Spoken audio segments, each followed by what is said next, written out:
This page is the front cover of 64 magazine, issue 44. The main feature is the review of Mario Tennis, which is called another Nintendo Smash, and shows off characters like Mario, Luigi, Yoshi and Toad on the court, with Wario and Abu also making an appearance. The magazine also features reviews for Hercules, ISS 2000, and Turok 3. Inside looks include Fighter's Destiny 2, the follow-up to the N64 Fighter, and the N64 debut of Indiana Jones. It also came with a free As Cheats book, and included Game Boy Color reviews. It proudly claimed to be Britain's best N64 magazine, and incorporated 64 solutions. This page is an advert for Gameplay.com, showing off their sales hotline and website. It highlights Turok 3, Shadow of Oblivion for pre-order, and Perfect Dark with a free offer, listing loads of N64 games and accessories for sale. This page features a large advert on the left for Cheats Unlimited, a phone service offering cheats, tips, and guides for over 3,000 games across various platforms, including the N64. It lists a massive sample of games they cover, everything from A Bug's Life right through to Zelda, even listing Daikatana, which is interesting as that one sadly never actually saw a release on the N64 despite being planned. Rock. The right side leads with Meet the Team and the editorial. It talks about the staff's recent Big Brother-style office experience and the games they've been busy reviewing. This issue features reviews for Hercules, ISS 2000, Turok 3, Shadow of Oblivion, the cover game Mario Tennis, and Fighter's Destiny 2. There's also a guide for Nuclear Strike, coverage of Game Boy Color games, and features on Rare and Titus. It also mentions looking forward to the ECTS show. Below the editorial, the team members Roy, Nikki, Paul and Mike are introduced with anecdotes about their time during the Big Brother lockdown. There's also a follow-up to the previous month's Perfect Dark feature, with an apology regarding a photo of THQ's PR exec, Faye. The page also shows artwork of Mario and Banjo-Kazooie, promoting a subscription offer. This page is the contents, showing you what's coming up. Looks like we've got the cover star Mario Tennis, plus Turok 3, Hercules, and features on Rare and guides like Nuclear Strike. Nintendo fans face delays for highly anticipated titles like Eternal Darkness and Zelda, Majora's Mask. Space World 2000 will showcase the new Game Boy Advance, with promising previews of games like Donkey Kong and Mario Kart, despite early graphical comparisons. N64 games like Mario Party 3 and Sin and Punishment are confirmed, suggesting continued support for the console. Activision is developing titles like Tony Hawk's Pro Skater for the upcoming Project Dolphin console. The Dolphin's connectivity with the GBA is emphasized, and the console's name remains uncertain, with StarCube potentially referencing internal hardware. This page features the Game Watch section, providing a look ahead at known 64 game release dates, the place to check if you wanted to know what was coming up. There's also a competition running to win a Chud Buns beanbag. Further down, you can see the magazine's top 10 game chart at the time. The bottom of the page shows screenshots for several anticipated titles. Resident Evil 0, which frustratingly didn't see the light of day on the N64 but came out elsewhere later. StarCraft 64, a surprisingly good port of the PC strategy game. Zelda, Majora's Mask, a highly anticipated sequel mentioned on the previous page. Conker's Bad Fur Day, a classic from Rare, and Banjo-Tooie, another fantastic Rare platformer. This page is our letters section, where readers get to have their say. We've got some interesting points raised about Perfect Dark, including a specific glitch you can apparently pull off in the firing range using the laptop gun. There's also a bit of debate about the game's one-player mode compared to the cracking multiplayer. Someone's also asking about a mysterious StarCube object they spotted in Donkey Kong 64 down in Gloomy Galleon. Another reader mentions making up their own custom multiplayer games in GoldenEye to keep things fresh. There are screenshots showing Perfect Dark menus and a glitch, a DK64 creature, GoldenEye custom game screens, and a full shot of Joanna Dark. We also show off the monthly prize haul of N64 peripherals for the Star Letter. This page is dedicated to the rather unique Hey You Pikachu. It's one of those games that really polarized folks. Like the article says, you either loved the Pokemon phenomenon or you didn't. This one's a spin-off where you actually get to interact with Pikachu using a microphone peripheral and a voice recognition unit. The aim is simple really, just keep the little yellow fella happy. You wander around with him, solve puzzles, find items, and even play some minigames.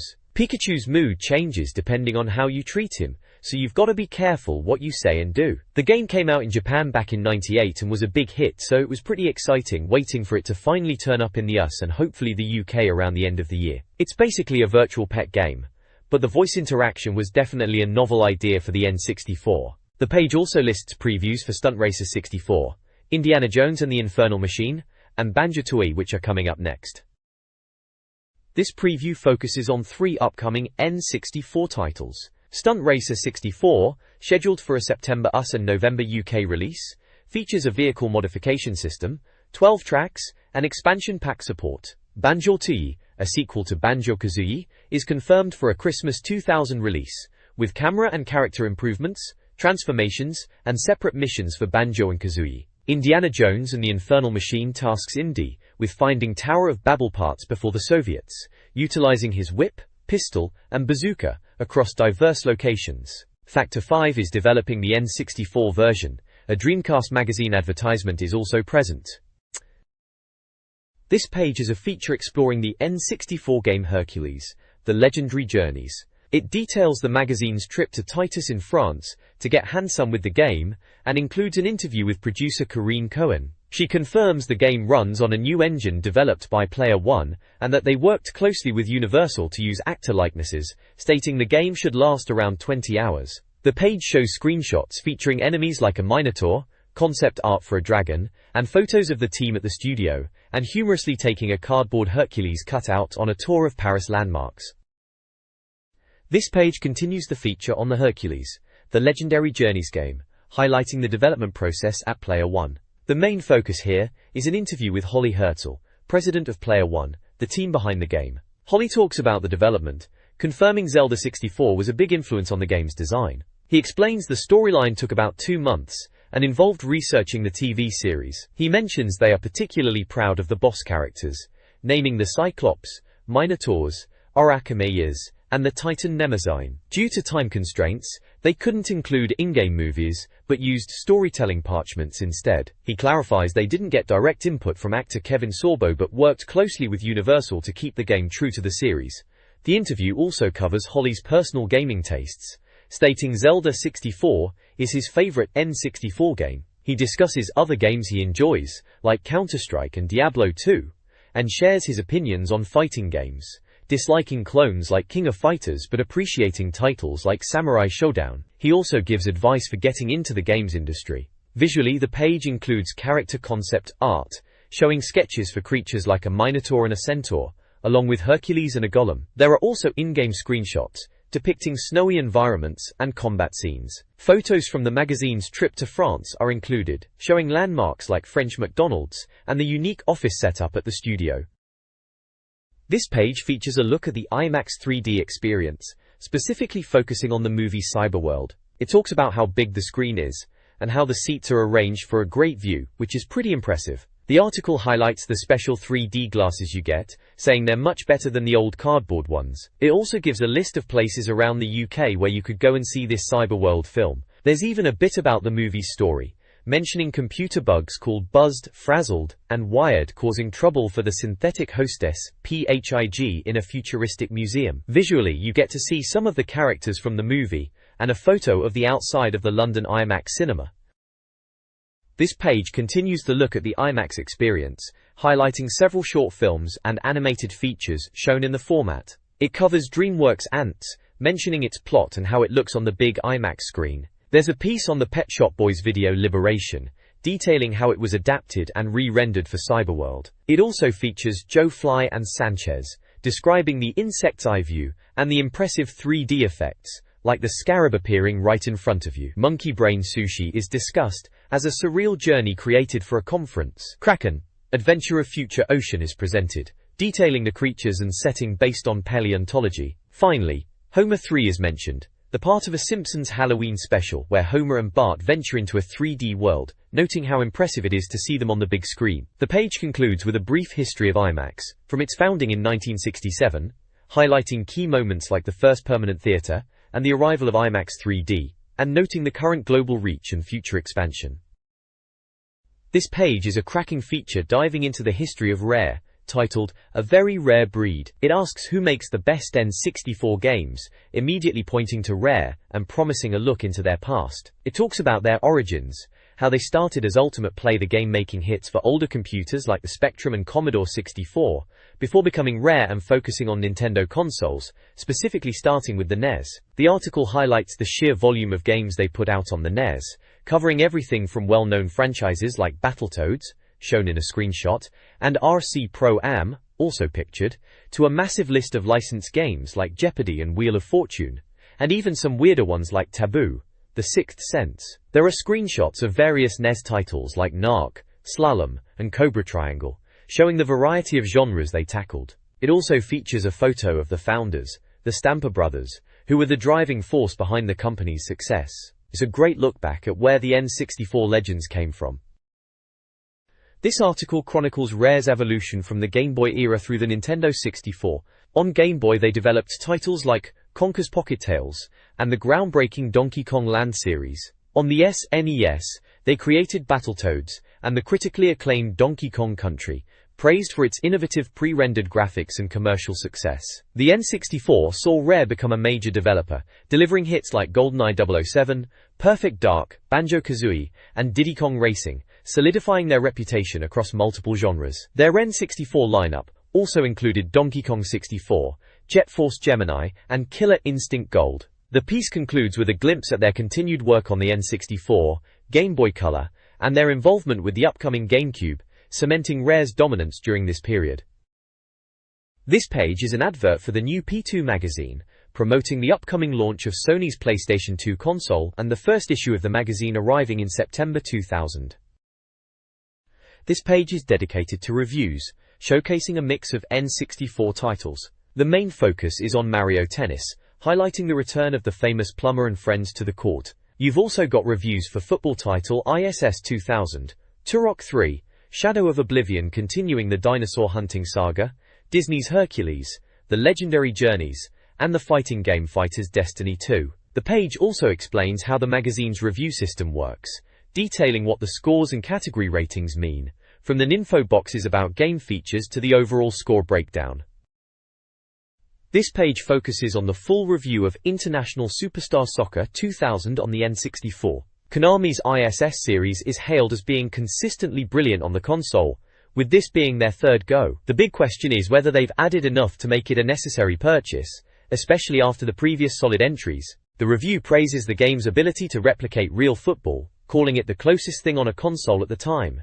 The new career mode is highlighted as a welcome addition. It also notes that the game benefits from the expansion pack for sharper graphics, although this can cause a touch of slowdown. Screenshots show various gameplay moments, including goals, tackles, and fouls. There's also a fun look at some of the questionable hairstyles sported by players of the era. The game was indeed released, building on the strong reputation of the ISS series. This page continues the review of International Superstar Soccer 2000, delving deeper into the features. It touches upon the Euro 2000 mode, which serves as an unlicensed version of the tournament, and the significant improvements made to the creator-player mode, allowing for detailed customization beyond just basic stats. The review notes a change in commentators from Tony Guba to Chris James and Terry Butcher, mentioning that the latter's remarks can be a bit bland. The career mode is discussed further, described as a novel idea but perhaps a little dull in execution, requiring wading through a lot of text and being subject to random events that affect skill points. Screenshots show various gameplay views, including penalty situations, the creator-player interface with options for face, shirt, and attributes, and scenes from the shootout mode. There's also a section acknowledging Konami's need to use altered player names due to licensing, but reassuring that notable players can still be recognized, particularly in the career mode. The game certainly built upon the foundation of the excellent ISS series on the N64. This page wraps up the International Superstar Soccer 2000 review, highlighting that while it builds on the solid foundation of the ISS series, it's heavily compared to the classic 98 entry. The review touches on the trade-off between the graphical improvements and the impact on gameplay speed, suggesting some might still prefer the feel of the earlier game. It details the controller layout and lists previous games in the series, ultimately awarding ISS 2000 a strong overall score of 90%. There's also a large advert on the side, promoting an action replay cheat cartridge and a competition, though that's primarily for the Game Boy system. This page features a full review of Turok 3, Shadow of Oblivion. It discusses the game's story, putting you in the shoes of Danielle or Joseph Fireseed as the new protagonists, and focuses heavily on the action-packed gameplay of shooting through hordes of enemies. The review highlights that the level design is more condensed and broken into smaller objectives compared to previous entries, which helps keep the player engaged.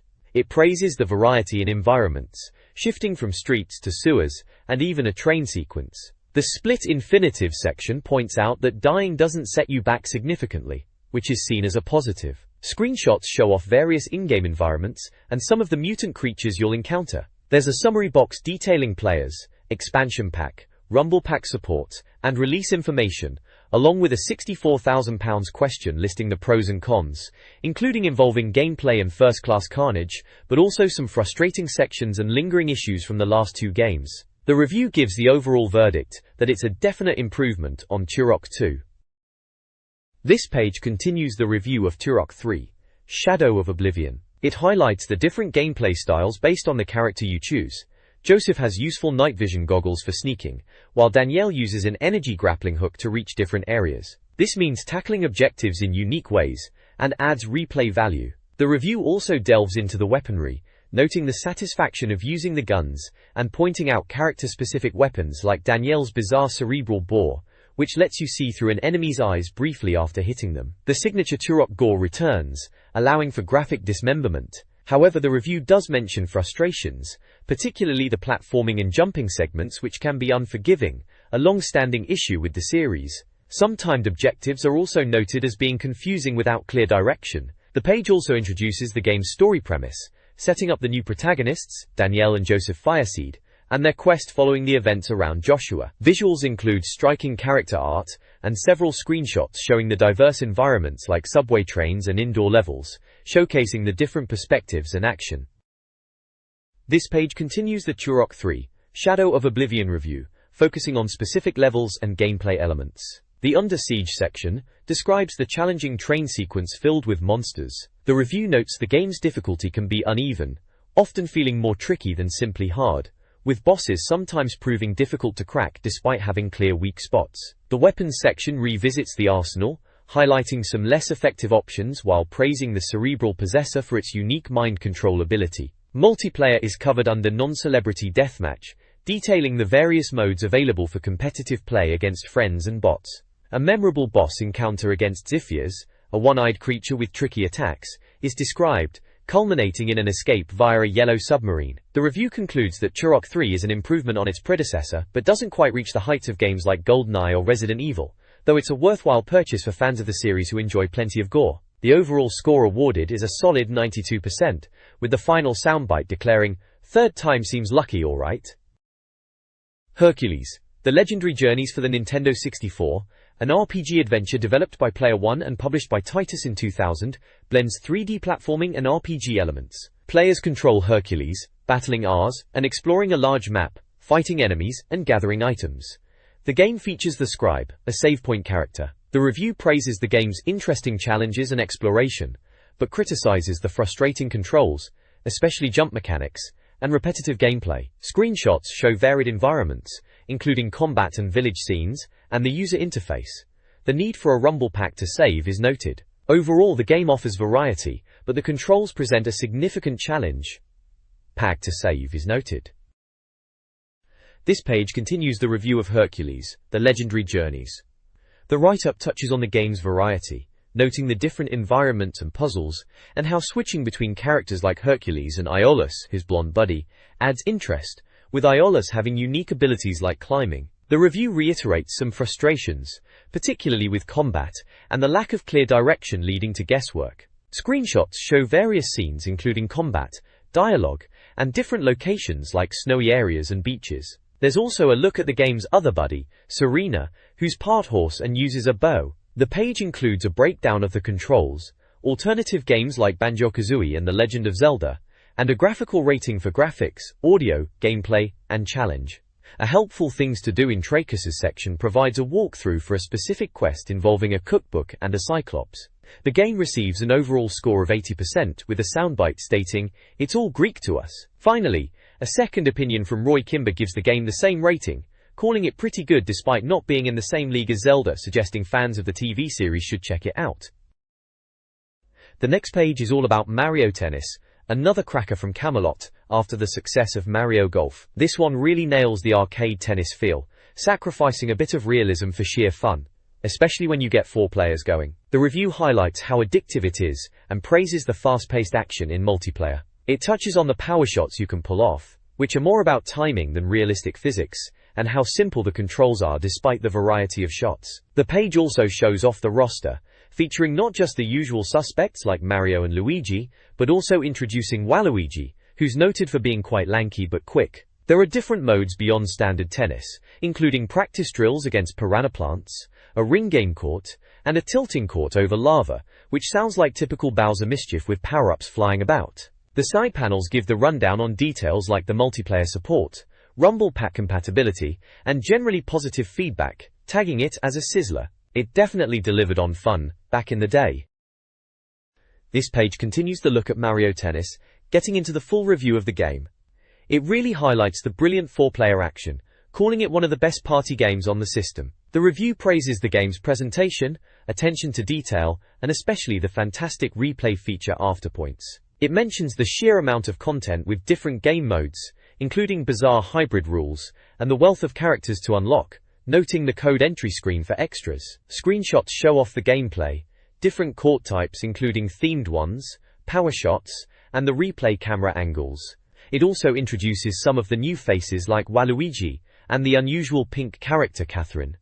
The controls layout is shown, and alternative N64 tennis games are listed. The game gets high marks across the board for graphics, audio, gameplay and challenge, resulting in an impressive overall score of 92%. The soundbite sums it up as extremely fun and very addictive tennis action. Fighters Destiny 2 builds upon its predecessor with a unique points-based fighting system, rewarding knockouts, grapples, and special moves. The game features 11 selectable characters, each representing a different country.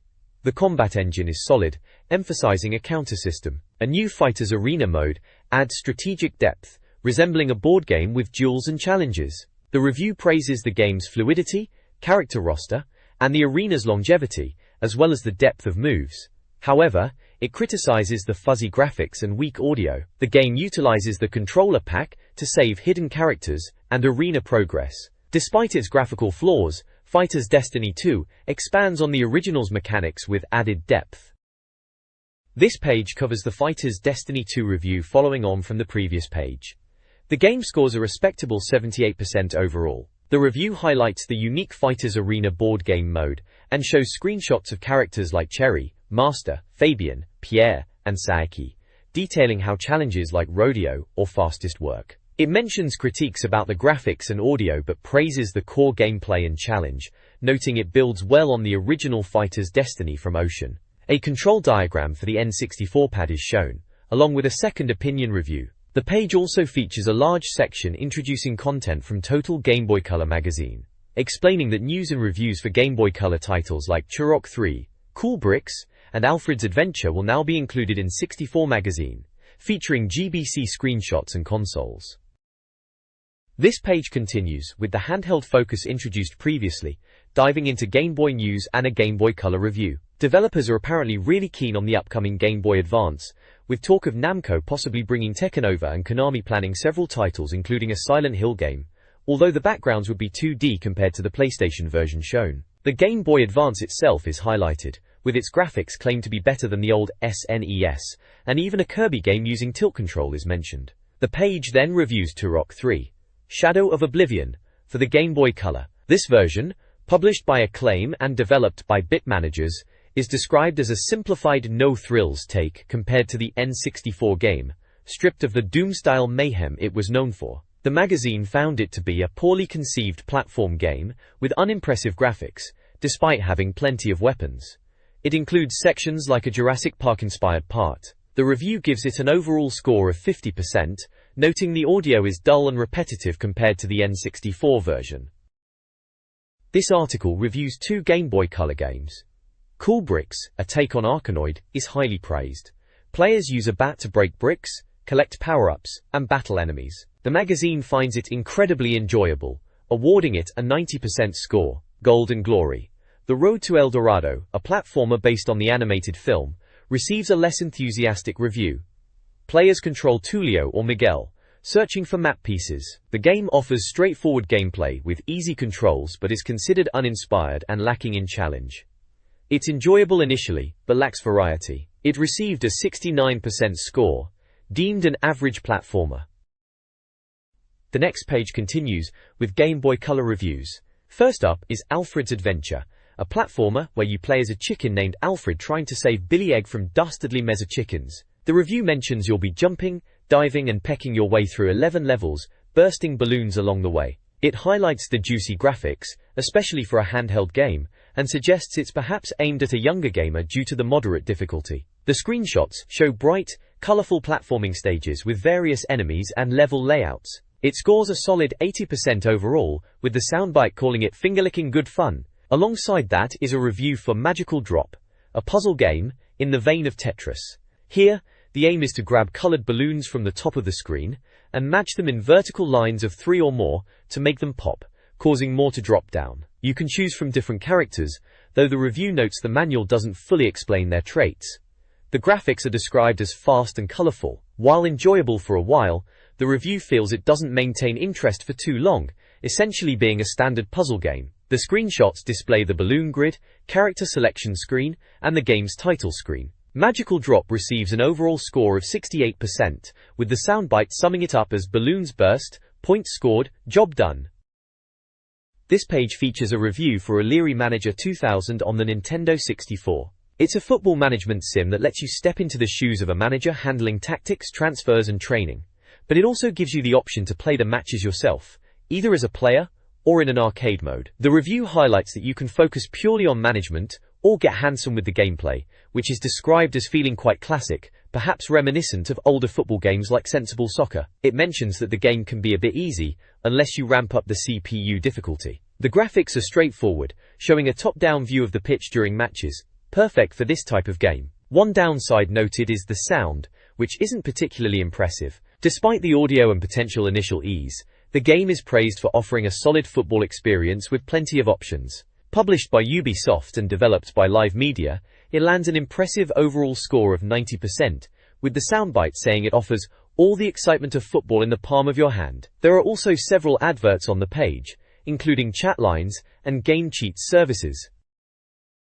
This page is the score zone, absolutely packed with reader-submitted scores and times from a whole host of N64 classics. It kicks off by celebrating the first scores coming in for the brilliant Perfect Dark, and gives a shout-out to Stephen Hill for his cracking times in Star Wars, Episode 1 Racer and Legend of Zelda, even mentioning he's getting a steering wheel for his efforts. There's a section called Enter the Zone, which lays out exactly how readers can get involved and send in their own achievements. Basically, prove your score with a camera or video and send it in. They're also actively asking for scores for more games in the New Games Needed section, specifically mentioning Tony Hawk's, Hydro Thunder, Ridge Racer, International Track and Field, Asteroid 64, Resident Evil 2, and Jeremy McGrath Supercross. Outed. The rest of the page is dedicated to the lists themselves, showcasing the top scores and times submitted for games like GoldenEye, Diddy Kong Racing, Legend of Zelda, Donkey Kong 64, World Driver Championship, Quake 2, Star Wars, Episode 1 Racer, Top Gear Rally, Extreme G, Jet Force Gemini, Yoshi's Story, Turok Training, Chameleon Twist, Tetrisphere, Mischief Makers, Shadows of the Empire, and WCW/WCW Nitro. It's great to see so many people competing and pushing the limits on these fantastic titles. This page continues the score zone from the previous issue, showcasing more top scores and times submitted by readers across a fantastic range of N64 games. You've got Lilat Wars, Star Fox 64, and Mario Kart 64, Micro Machines and Star Wars, Rogue Squadron. Then there's the brutal Quake 64, the platforming brilliance of Banjo-Kazooie, the Racer Scars, and the classic Wave Race. Plus, the always fun Mario Party, the destructive Blast Corps, and the excellent Beetle Adventure Racing. It's all about players pushing for those records in the Score Zone Challenge, with the ultimate player getting a cracking 64-compatible steering wheel. This page is the Cheat Central, packed with tips and tricks for a load of top-end 64 games. It covers cheats for StarCraft 64, including invincibility and extra resources, and Turok 2, Seeds of Evil with codes for different enemy looks and invincibility. You'll find tricks for Tony Hawk's skateboarding like boosting stats and hidden pictures, plus passwords for Nuclear Strike giving armor and invincibility. Fighter's Destiny gets unlocks for hidden characters like Borrow, USHI the Cow, and the Master, and you can even transform into a werewolf. There are cheat codes for Excitebike 64 to unlock modes like Mirror and Night, and International Superstar Soccer 98 has Big Head mode and unlockable bonus teams and extra heads. The screenshots show a Zerg from StarCraft, a warrior woman from Turok 2, a skater grinding, helicopters from Nuclear Strike, various fighters including the Cow in Fighter's Destiny, motocross action from Excitebike 64, and football matches from ISS 98. This page offers a comprehensive playing guide for the first 2 scenarios of Nuclear Strike. It details Level 1 Delta, covering all missions in Scenario 1, including eliminating informants by taking out the early warning radars first, rescuing Naja from an ambush, and then protecting her at a supply warehouse helipad. It moves on to Scenario 2, providing guidance for liberating a town, escorting gunboats up a river to destroy Lemon's River Fort, and the tricky task of extracting captured rebel pilots, noting the different threats like tanks and air-to-air cannons you'll face, and the importance of keeping mobile to avoid damage. The guide includes map keys and screenshots, showing various mission locations and combat situations you'll encounter. This page provides a detailed playing guide for the game Nuclear Strike.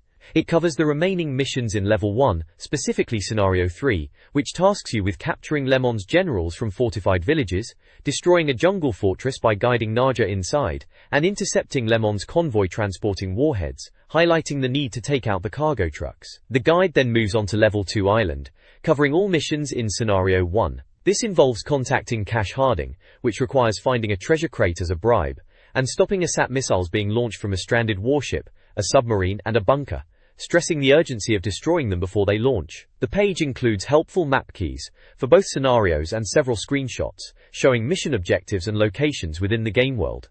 It's a useful breakdown for anyone tackling these levels. A cracking game this was, though funnily enough it never actually made it onto the N64 itself, being primarily a PlayStation and PC title. This page continues the playing guide for the cracking game Nuclear Strike. It details Scenario 2, starting with the Octad airfield mission where you're tasked with destroying defensive elements and picking up Cash after he clears the way. Then it covers stopping Wong's junk fleet by sinking his ships and taking out dry dock hangars, highlighting the use of mines. Scenario 2 finishes by telling you how to stop missile boats attacking oil shipments, again using mines strategically placed. The guide moves on to Scenario 3, explaining how to destroy Shuang's barracks, tackle his heavily protected supply depot, and finally, the important mission to capture Huang himself from his oil rig fortress by first collecting bomb components. The page shows various screenshots of the game world, including the airfield, junk ships, docks, barracks, the supply depot, and the oil rig. Just a reminder, this fantastic game never actually came out on the N64, more of a PlayStation and PC hit really. Level 3 in Nuclear Strike, titled Peace, is an action-packed mission. Scenario 1 involves stopping President Kim's APCS from reaching a peace conference by destroying them, utilizing tactics like power pylons. It also requires rescuing captured Sirok agents from detention centers by using a local chopper. Scenario 2 focuses on evacuating dignitaries. The first task is escort bus, guiding a bus marked B to a French frigate while collecting VIPs and avoiding ambushes. The second is cover airlift, providing cover for Chinooks, rescuing the remaining dignitaries from heavy resistance, including hidden tanks. Though exciting, Nuclear Strike was primarily a PlayStation and PC game, never making it to the N64. The next page covers Level 4 of Nuclear Strike set in the DMZ, detailing Scenario 1 which includes all the missions for this area. There's a map and a key showing objectives like fuel, armor, ammo, bases, submarines, and the location of Andrea. Mission 1, Collect Andrea, is a rescue operation to pick her up from the demilitarized zone. Mission 2, Main Battlefield, involves protecting our troops, pushing back the enemy, destroying bases and newly arrived submarines, and holding out until air support arrives. The page features several screenshots showing the in-game perspective with helicopters, tanks, buildings like barracks and communication towers, and even a downed plane. It's a good guide for these missions, though, as we know, Nuclear Strike was ultimately a PlayStation and PC game, and didn't make it onto the N64.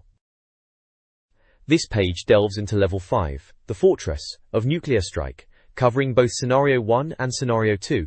It lays out the missions for these areas with detailed maps and keys showing objectives like fuel, armor, ammo, cache, radar towers, radar stations, Naja, bases, fortresses, launch devices, heliports, and ICBM silos. Scenario 1 focuses on protecting agents Naja and Cache, who are under attack near a Siberian missile silo, destroying 6 radar towers hidden within buildings, and assisting Hack by protecting the radar station he's using from enemy tanks. The screenshots show the distinctive temple-like structures concealing the radar dishes and the helicopter picking up Naja and Cache. Scenario 2 ramps things up, starting with locating and destroying EMP radars Hack has temporarily disabled. You then need to disable powerful wall-mounted Guardian guns and destroy 6 ICBM silos, which Lemond is using to target major cities. The final mission is to destroy the launch device for Lemond's ultimate weapon, the Shiva's Dagger missile. Screenshots here depict the large silos and perimeter defenses. It's a cracking guide to the latter stages of the game, although, as discussed with Level 4, Nuclear Strike itself was never actually released on the Nintendo 64, only on PlayStation and PC. Still, this gives us a good look at what could have been. 64 magazine staff visited an arcade and reviewed several coin-operated games. They played Jamble Safari, a hunting game where players lasso animals from a jeep, drawing comparisons to Crazy Taxi. Quick and Crash, a light gun game with satisfying shooting mechanics, was also featured. Dancing Stage Euromix offered a tiring but fun dance experience. Silent Scope, a sniper game, provided classic arcade fun.